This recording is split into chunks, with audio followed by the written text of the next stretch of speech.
Capítulo X. As 9 situações. A arte da guerra. Sun Tzu disse: em operações militares, o terreno pode ser classificado de acordo com 9 posições geográficas e que interferem no modo de executar as operações militares. Desta forma, os tipos de terreno são os seguintes: o dispersivo, o marginal, o contencioso, o aberto, o convergente, o crítico, o difícil, o cercado e o desesperado. Tipos de situações táticas relacionadas com o terreno. Dispersivo. Quando um príncipe empreende uma campanha no seu próprio território, o lugar é chamado dispersivo. Marginal. O território inimigo no qual ele entra, mas não penetra profundamente, é chamado marginal. Contencioso. O território cuja ocupação for favorável tanto para o inimigo quanto para nossas forças, é chamado de terreno contencioso. Aberto. O terreno que é acessível para ambos os lados é chamado terreno aberto. Convergente. Um território onde vários estados vizinhos se encontram e que possui cruzamentos importantes é chamado de convergente. Aquele que adquire o seu controle por primeiro, obterá aliança com os demais vizinhos. Crítico. Quando um príncipe penetra profundamente em território hostil, depois de ter atravessado muitas cidades inimigas, encontra-se em território crítico. Difícil. Um terreno com altas montanhas, florestas densas e pântanos impenetráveis ou qualquer lugar onde é difícil viajar é chamado terreno difícil. Cercado. Um terreno para o qual o acesso é estreito e qualquer retorno exige um desvio, de forma que uma tropa, mesmo pequena, bastará para derrotar um exército grande, é chamado terreno cercado. Desesperado. Um terreno onde apenas uma batalha desesperada e com todas as suas forças o salvará, mas que se você falhar, será derrotado e destruído, é chamado terreno desesperado. Conduta nos diferentes tipos de terreno. Portanto, nunca lute em terreno dispersivo, nunca permaneça em terreno marginal, nunca ataque um inimigo que primeiro alcançou um terreno contencioso. Nunca permita que se bloqueiem as comunicações do exército em terreno aberto. Forme alianças com príncipes de estados vizinhos em terreno convergente. Saqueie os recursos do inimigo para suas provisões em território crítico. Atravesse rapidamente os terrenos difíceis. Elabore planos e estratagemas para atravessar os terrenos cercados e trave uma batalha com todas as suas forças em território desesperado. Táticas antigas. Antigamente, os generais qualificados nas operações militares buscavam impedir que a vanguarda e a retaguarda dos inimigos estabelecessem contato. Impedir que o corpo principal do inimigo e suas divisões pequenas se apoiassem mutuamente. Impedir que os oficiais e os subordinados do inimigo se apoiassem mutuamente e comuniquem entre si. Dispersar os soldados inimigos de modo que eles não pudessem se concentrar e, caso se reunissem, não pudessem se juntar em grupamentos. Os generais habilitados avançariam quando a situação lhes era favorável e permaneceriam estacionados quando a situação lhes era desfavorável.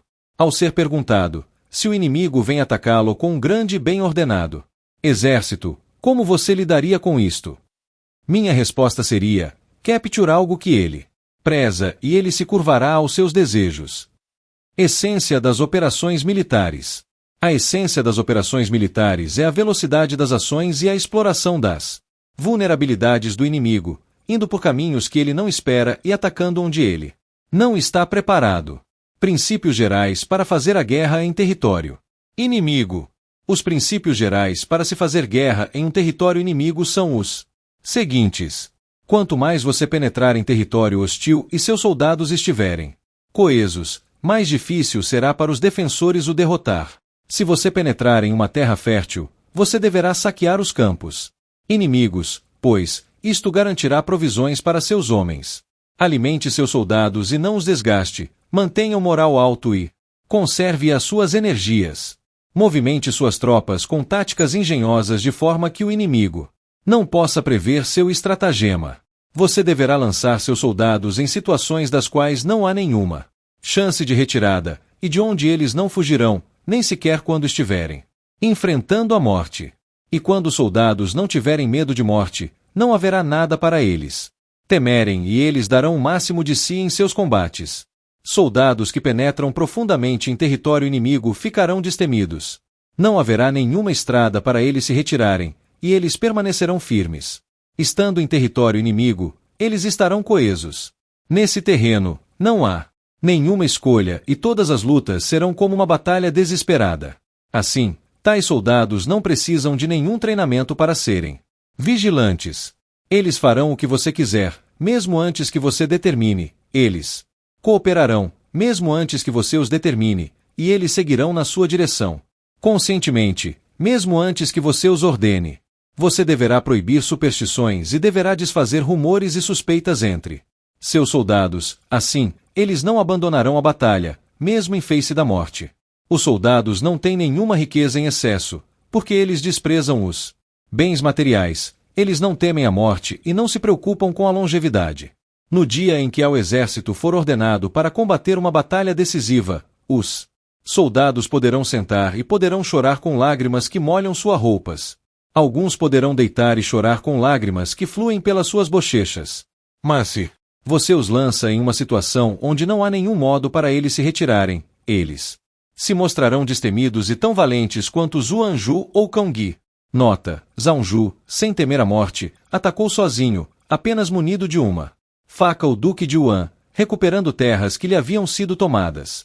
Cangui, criminoso da província de Wu, mesmo sabendo que receberia a pena capital, matou-o. Rei Liao, a serpente do Monte Chan.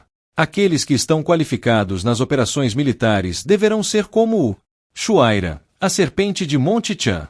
Se você golpeia sua cabeça, seu rabo lançará um ataque contra você. Se você bate em seu rabo, sua cabeça o golpeará. Se você bate em seu corpo, ela atacará com sua cabeça e com seu rabo.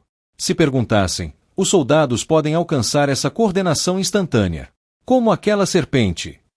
A resposta seria: eles podem. Todo mundo sabe que as pessoas de Wu e as pessoas de Yue são inimigas. Mas se eles viajassem em um mesmo barco apanhado em uma tempestade, eles ajudariam um ao outro, da mesma maneira que as mãos esquerda e direita cooperam. Amarrar as pernas dos cavalos de guerra ou prender as rodas das carruagens nunca foram modos fidedignos para se manter os soldados unidos e evitar as deserções do combate. Manter os soldados empenhados na batalha e dispostos a lutar corajosamente depende de uma boa administração e de bom comando militar.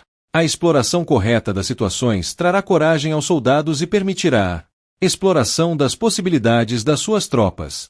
Um general habilidoso deve comandar milhares e milhares de cavalos e homens, como se ele estivesse conduzindo um único homem, que não hesitará em segui-lo. Para comandar um exército, um general tem que ter uma mente serena e insondável. Ele deve comandar suas tropas de uma maneira imparcial e vertical. Ele deve manter os seus oficiais e soldados ignorantes de seus planos militares. Ele altera dispositivo de suas tropas e seus planos militares sem que qualquer um fique sabendo.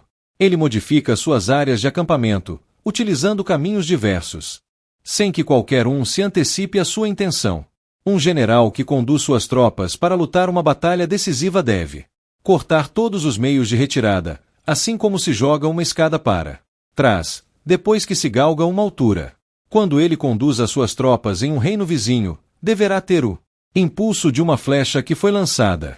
Ele comanda os seus soldados, assim como se faz com um rebanho de ovelhas sem qualquer um saiba qual o seu destino. Ele reúne seu exército inteiro e o penetra com ele em situações perigosas. Isto é o que um chefe deveria fazer.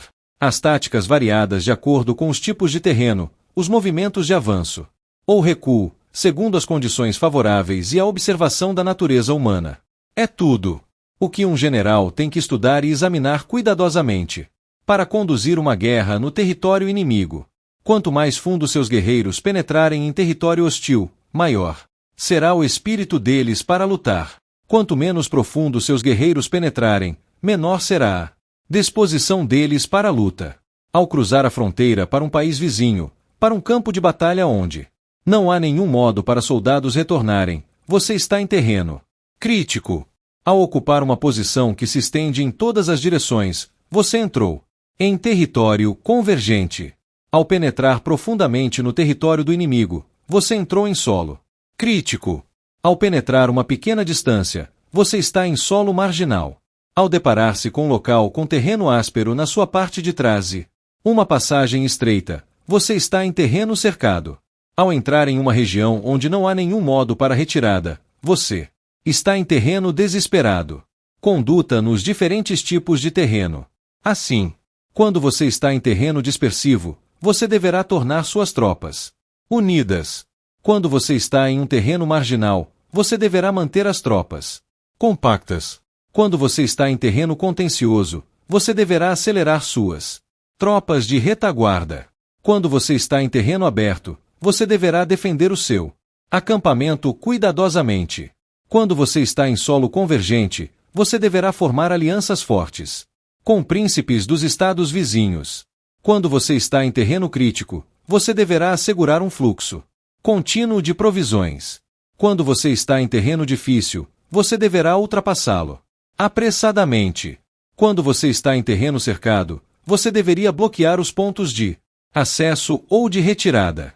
Quando você está em terreno desesperado, você tem que mostrar para seus soldados que não há nenhuma escolha, além de um combate até o último homem. Portanto, um general tem que conhecer a psicologia de soldados. Eles resistirão, enquanto estiverem cercados. Eles lutarão desesperadamente, enquanto estão sendo forçados. Eles seguirão o general quando entrando em situações perigosas. Enfatizando: um general que desconhece a intenção dos príncipes vizinhos não pode formar alianças com eles, se desconhece os segredos das montanhas, das florestas densas, dos abismos perigosos, dos precipícios e dos pântanos, não poderá mover suas tropas. Se não contrata guias nativos, não pode desvendar os terrenos favoráveis. Se desconhece as vantagens e desvantagens de várias posições de batalha, não pode comandar um exército que serve um soberano. Se o exército de um soberano ataca um estado forte, e não permite que este estado reúna forças para resistir, e onde quer que tal exército vá, intimida seu inimigo. Impede que os seus aliados vão a seu socorro, então um estado com tal um exército invencível não precisa buscar alianças com outros estados, nem precisa estabelecer seu poder nestes estados e só confia em sua própria força para intimidar o inimigo, e poderá capturar as cidades do inimigo e destruir o seu estado. Se ao conduzir um exército de um soberano, você conferir recompensas, independentemente da prática habitual e expedir ordens independentemente do já convencionado, você pode comandar milhares e milhares de cavalos e homens como se estivesse conduzindo um único homem. Prepare suas tropas para a operação, mas nunca lhes conte de seus planos. As empregue para obter os pontos vantajosos, mas nunca lhes conte sobre os perigos que a situação de desvantagem acarretaria. É só lançando um exército para uma posição perigosa que seus soldados perceberão que podem sobreviver, só os colocando em um terreno desesperado que eles perceberão que podem continuar vivos. Apenas quando os soldados forem colocados em perigo, é que eles poderão transformar uma derrota em vitória. O sucesso das operações militares reside na descoberta das intenções do inimigo e no esforço para identificar seus pontos fracos. Concentre sua força sobre o inimigo e você poderá matar o seu comandante, mesmo se estiver a uma distância de 1000 li. Isto é chamado de conquistar um objetivo de forma astuta e engenhosa. Ao declarar guerra, no dia em que for decidida uma declaração de guerra, você deverá fechar todas as passagens, anular os passes de fronteira e encerrar todo o contato com os emissários do inimigo. Cuidadosamente examine seus planos militares no conselho do templo e tome as decisões.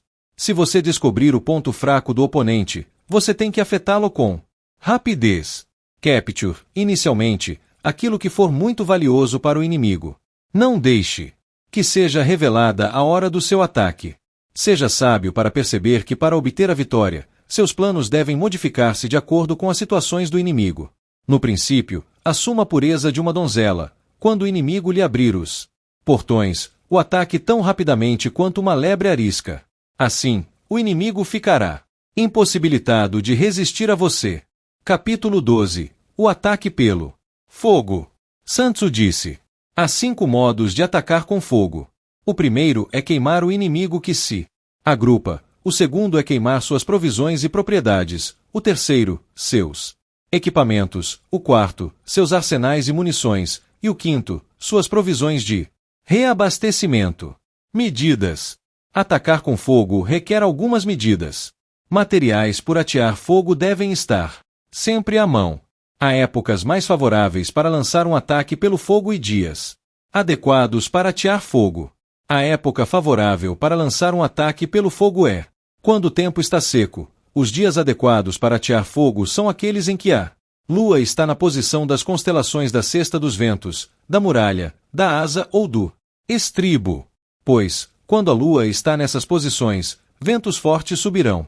Condutas apropriadas. Quando atacar pelo fogo, você deve conduzir o combate com condutas apropriadas, de acordo com as situações diferentes causadas pelos 5 tipos de ataque pelo fogo. Quando o fogo atingir o acampamento do inimigo, você deverá coordenar sua ação com antecedência e do lado de fora. Porém, quando o acampamento do inimigo está em chamas e os seus soldados ainda permanecem tranquilos, então, você deverá esperar e não lançar o ataque. Quando as chamas ganharem altura, se conseguir atravessá-las, você poderá atacar. Se não puder atravessá-las, permaneça em sua posição. Quando o fogo for ateado, estando você fora do acampamento do inimigo, você não deverá entrar nos seus limites, mas aguardar o momento certo. Se você iniciar o fogo antes da linha do vento, nunca ataque contra o vento. É provável que o vento que soprou constantemente durante o dia se acalme à noite. Momento oportuno. Qualquer exército deve saber sobre as diversas situações com relação aos 5 tipos de ataque pelo fogo e tem que continuar esperando pelo momento oportuno. Assim, um general que usa o fogo para apoiar o seu ataque terá a certeza da vitória. Ele que usa a água para apoiar o seu ataque é forte. A água pode bloquear o avanço do inimigo, mas não pode privá-lo de suas provisões. Ganhar uma batalha, capturar o espólio, mas não consolidar tais realizações. Prediz perigo, porque é um desperdício de tempo e de esforço. Um soberano iluminado estuda deliberadamente a situação e um bom general lida cuidadosamente com ela. Se não é vantajoso, nunca envie suas tropas. Se não lhe rende ganhos, nunca utilize seus homens. Se não é uma situação perigosa, nunca lute. Uma batalha precipitada. Um soberano não deve empreender uma guerra num ataque de ira, nem deve enviar suas tropas no momento de indignação. Quando a situação lhe for favorável, entre em ação. Quando for desfavorável, não haja. Deve ser entendido que um homem que está enfurecido voltará a ser feliz, e aquele que está indignado voltará a ser honrado, mas um estado que pereceu nunca poderá ser reavivado, nem um homem que morreu poderá ser ressuscitado. Então um soberano iluminado deve dirigir os assuntos de guerra com prudência, e uma guerra com precaução. Este é o caminho que mantém o Estado em paz e em segurança, e o exército intacto.